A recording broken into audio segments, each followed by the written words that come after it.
Thumbnail দেখে হয়তো তোমরা নিশ্চয়ই বুঝতে পেরেছো আজকে আমাদের গন্তব্য হলো দীঘা। তাই ভোরের বেলা বেরিয়ে পড়েছি দীঘার উদ্দেশ্যে। একটা রিজার্ভ করা গাড়ি নিয়ে আমরা 11 জন হাওড়ার উদ্দেশ্যে বেরিয়ে পড়লাম।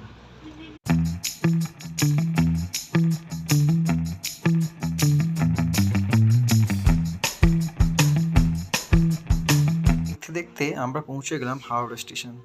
খুবই ব্যস্ত স্টেশন, তোমরা সবাই জানো। প্রায় ট্রেন ছাড়ার 1 ঘন্টা আগে আমরা হাওড়া স্টেশনে পৌঁছে গেছিলাম। আমাদের ট্রেন ছিল 6:45, তাই ফুড কোর্ট থেকে একটা কফি নিয়ে নিলাম। আজকে আমরা যাত্রা করব তাম্রলিপ্ত এক্সপ্রেসে, যেটা বরাবরই হাওড়ার নিউ কমপ্লেক্স থেকে ছাড়ে। আমাদের ট্রেন দিয়ে দিয়েছিল হাওড়ার 19 নম্বর প্ল্যাটফর্মে। এই আমাদের সামনে ট্রেন দাঁড়িয়ে আছে। আমাদের বগি নাম্বার ছিল D3। এই হলো বগির ভিতরের অবস্থা। খুব একটা খারাপ বলবো না, আবার খুব ভালোও না, তবে চলে যাওয়ার মতো। আর এই হলো ট্রেনের বাথরুমের অবস্থা।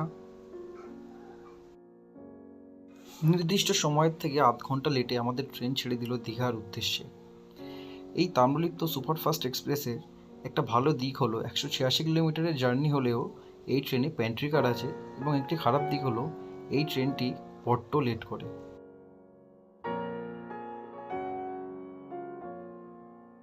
নেমে পড়েছি দীঘার স্টেশনে।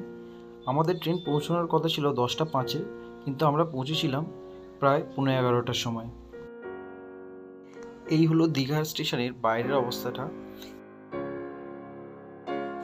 এই ছিল আমাদের প্রথম দিনের হোটেল। হোটেলটা অ্যাভারেজ ছিল, তবে খাওয়া দাওয়াটা খুব ভালো ছিল এই হোটেলে। হোটেল চেক ইনের পরে আমরা চলে গেলাম দীঘার বিচে। পরের 2 দিন আমরা এই হোটেলে কাটিয়েছিলাম।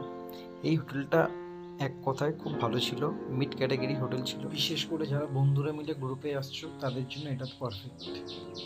রাতে আমরা ওল্ড দীঘায় গেছিলাম, তবে আমরা যখন গেছিলাম ওল্ড দীঘায় খুব ভিড় হয়েছিল। ওল্ড দীঘায় গেলাম আর মাছ না খেলাম তা কি হয়, তাই কয়েকটা মনের মতো মাছ নিয়ে নিলাম। পরের দিন সকালে আমরা চলে গেছিলাম উদয়পুর বিচে। উদয়পুর বিচটা বেশ জমজমাট ছিল আমরা যখন গেছিলাম। এইখানে তোমরা চেয়ার ভাড়া করে, মিউজিক ভাড়া করে বসতে পারবে। আমরা একদিন রাতে ঢেউসাগরেও গেছিলাম, তবে ঢেউসাগরে আগের তুলনায় এখন আরও ভালোভাবে সাজিয়েছে।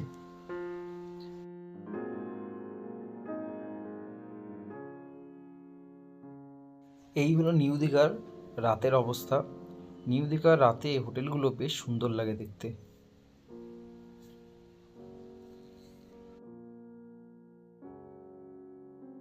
3 দিনের ট্যুর কমপ্লিট করে ফাইনালি আমরা বাড়ির উদ্দেশ্যে রওনা দিয়েছিলাম। হয়তো কিছু হাজার টাকা খরচা করে আমরা ঘুরতে গেছিলাম, কিন্তু কয়েক লাখ টাকা স্মৃতি নিয়ে আমরা বাড়ি ফিরেছিলাম।